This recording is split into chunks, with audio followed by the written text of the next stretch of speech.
திரைக்குறள் நேயர்களுக்கு வணக்கம். இன்னைக்கு நம்ம யார பத்தி பார்க்க போறோம்னா, சோசியல் மீடியாவ ஓப்பன் பண்ணாலே, அது Facebookஆ இருக்கட்டும், Twitterஆ இருக்கட்டும், YouTubeஆ இருக்கட்டும், வாட்டெவர் Instagramஆ இருக்கட்டும், எத ஓப்பன் பண்ணாலுமே புதுசா ஒரு ட்ரோல் மெட்டீரியலா, ட்ரால் கன்டென்ட்டா, மீம் மெட்டீரியலா, மண்டையில சோலார் பேனலோட ஒரு புது புது ஜீவராசி ஒண்ணு மாட்டியிருக்குன்னு வச்சுக்குவோம்.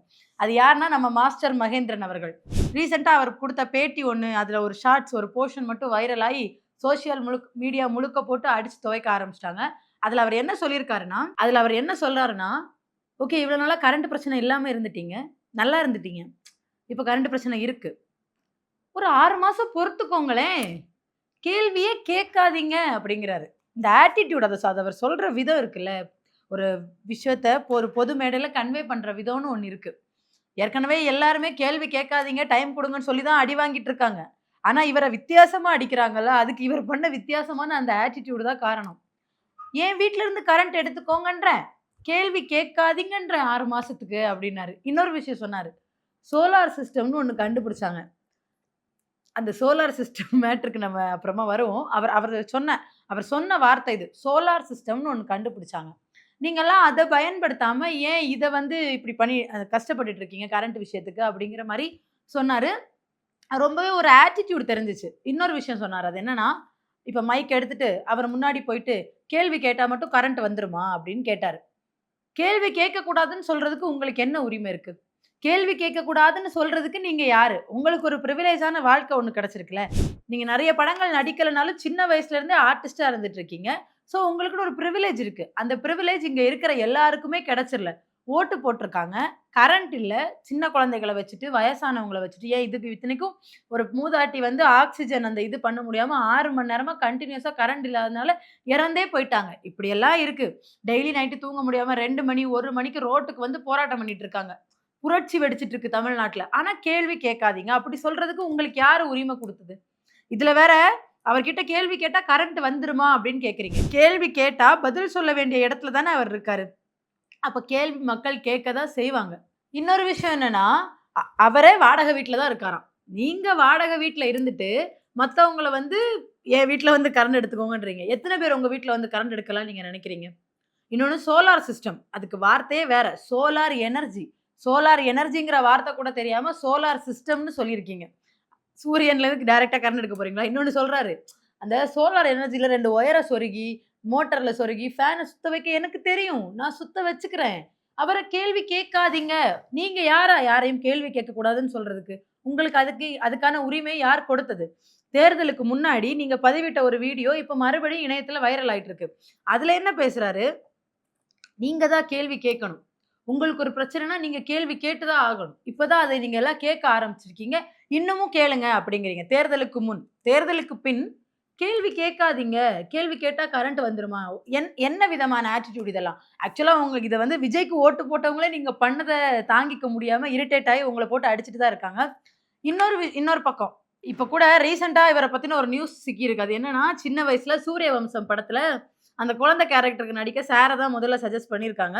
சார் போயிட்டு விக்ரமன் சார் கிட்ட என்ன எத்தன ஷாட் எடுப்பீங்க ஒரு நாளைக்கு?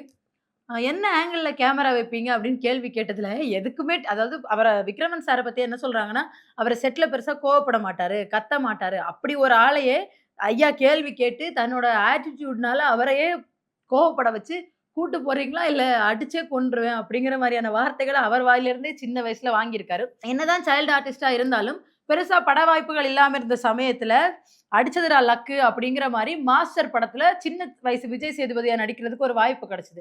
அதுலயுமே என்ன கமெண்ட்ஸ் பாஸ் பண்றாங்கன்னா, அப்பவும் சார் அவரோட சொந்த வாய்ஸ்ல பேசல.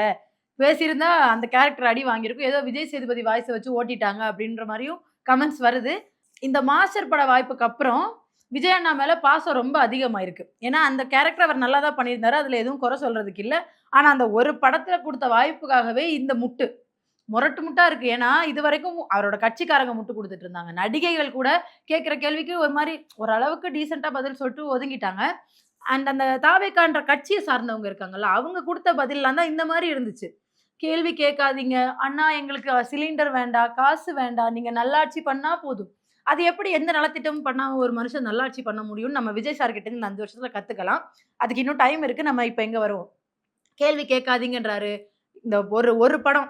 மாஸ்டர் படத்துல குடுத்த ஒரு வாய்ப்புக்காக இவ்ளோ நன்றி விசுவாசம் காட்டுற ஒரு மனுஷன நான் இங்க தான் பார்க்குறேன். இவர் மட்டுமே இல்ல. சினிமா துறையில இருக்கிற நெறைய பேரு, நம்ம ஆள் ஒருத்தர் சிஎம் ஆயிட்டாரு. இப்பவே துண்டு போட்டு வச்சுக்கிட்டோம்னா, நமக்கு ஃபியூச்சருக்கு நல்லது. இப்போதைக்கு நல்லது. இப்ப லாரன்ஸ்ன்னு ஒருத்தர் கிளம்பி வந்திருக்காரு. அவர் கூட தாவேகா கட்சியில தான் இணைய போறாருன்னு அதிகாரப்பூர்வமாவே அறிவிப்பு வர்ற அளவுக்கு ஆயிடுச்சு. ஆனாலும் இன்னும் நீங்க வாங்கன்னா வர்றேன், வரலன்னா வரல அப்படிங்கிற மாரி பாவுலா காட்டிட்டு இருக்காரு. ரஜினி அவர்கள குருவா வச்சிருக்காரு. ஆனா விஜய் அவர்களோட கட்சியில இணையறாரு. எல்லாமே முன்னுக்கு பின்ன முரணாவே அவர் வந்து வாக்களிச்ச மக்கள தெருநாய் கூட கம்பேர் பண்றாரு. இவர் என்னடான்னா கேள்வி கேட்காதீங்கன்றாரு. இந்த மாரி சினிமா துறையில இருக்கிற பலரும் இப்ப நமக்கான காலம். நீ ஏறு எட்றா கபிலா இது நம்ம காலம். அப்படிங்கிற ரேஞ்சுக்கு வெளிய வந்து அவங்களோட முத்தான கருத்துக்கள, முத்தான வார்த்தைகள மக்கள் முன்னால பேசி, சொல்லி அடி வாங்கி கட்டிட்டு இருக்காங்க. சரி மாஸ்டர் மகேந்திரன் இப்படி பேசினாரு. சோசியல் மீடியாவே ஒண்ணு கூடி அடிக்குது அவர. அடின்னா உங்க வீட்டு அடி, எங்க வீட்டு அடியில நல்ல அடி வாங்கிட்டு இருக்காரு. ஐ மீன் சோசியல் மீடியால ட்ரோல்ல.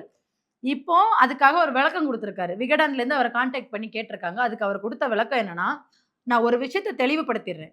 நான் வந்து இப்பவும் நான் என்ன சொன்னேனோ, அதுல நான் உறுதியா நிக்கிறேன்.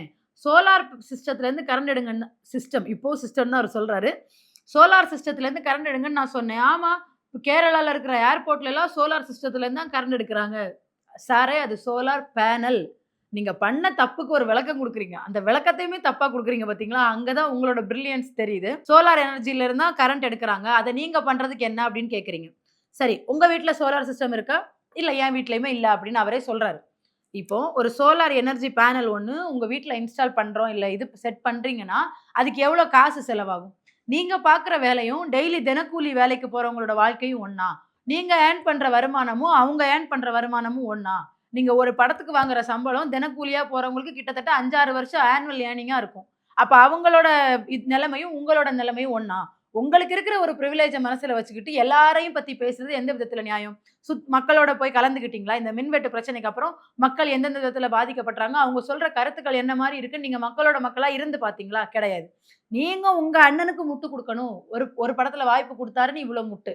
இனி அடுத்தது நமக்கு ஏதாவது நல்லது நடக்கும். முட்டு குடுத்து பேசினா நாளைக்கு ஒரு எம்எல்ஏ ஆயிரலாம். எம்பி ஆயிரலாங்கிற கணக்கா? இல்ல வேற எதுவும் பட வாய்ப்புகள் வரிசையா வர்றதுக்கு வாய்ப்பு இருக்கு. அப்படிங்கிற கணக்குல இந்த முட்ட குடுத்தீங்களான்னு தெரியல.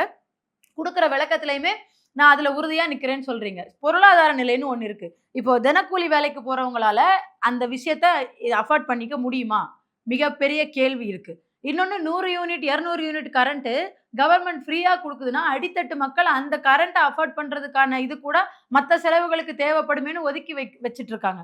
அப்ப அவங்களுமே இந்த சமுதாயத்துல எல்லாருக்கும் எல்லாங்கிற மாரி அவங்களுக்கும் அதெல்லாம் கிடைக்கணும்னு தான் கரண்ட் ஃப்ரீயா குடுக்குற ஒரு விஷயத்தையே கலைஞர் கொண்டு வந்தாரு. இப்ப கரண்ட் இல்லன்னா அட்ஜஸ்ட் பண்ணு. கரண்ட் இல்லன்னா கேள்வி கேட்காத. சோலார் பேனல் வச்சுக்கோ. நீங்க வச்சு குடுக்குறீங்களா எல்லார் வீட்டுக்கும்? நீங்க பாட்டுக்கு ஒரு ஓப்பன் ஸ்டேட்மென்ட்டா ஒரு மீடியால பேசும்போது பேசுறீங்க. வாங்க என் வீட்ல வந்து கரண்ட் எடுத்துக்கோங்க. ஒரு 5000 பேர் வந்து உங்க வீட்டு முன்னாடி வந்து நின்னா நீங்க என்ன செய்வீங்க? வாங்க, வாங்க கரண்ட் எடுத்துக்கோங்க. நீங்க இருக்கிறதே வாடகை வீடு. ஓனர் உங்கள தானே கேட்பாரு. நீங்க ஒரு விஷயத்துக்கு ஒரு சொல்யூஷன் உங்களுக்கு சொல்ல தெரியலன்னா, உங்கள்ட்ட ஒரு கேள்வி கேட்கப்படுது. உங்களுக்கு அதுக்கான பதில் தெரியல. நீங்க அத ஈஸியா கடந்து போயிருக்கலாம். ஆனா நீங்க என்ன பண்றீங்கன்னா, அதுக்கு ஒரு விஷயத்த பேசுறீங்க. கொஞ்சம் கூட அறிவியலுக்கும் ஒவ்வாத ஒரு விஷயத்த பேசுறீங்க. பேசி முடிச்சுட்டு அதுக்கு ஒரு விளக்கம் குடுக்கும்போது, பேசின நான் தற்குறியா? இல்ல நான் பேசினத தப்பா புரிஞ்சுகிட்டு அவங்க தற்குறியா? அப்படின்னு கேட்கிறீங்க. நீங்க பேசினது முழுக்க, முழுக்க எந்த விதத்திலயும் சந்தேகத்துக்கு இடமே இல்லாம தற்குறித்தனமா தான் இருந்துச்சு. அதுல ஏதோ இந்த சவுக்கு சங்கர் கூட ஏதாவது தப்பா பேசினா சொல்லுவாரு.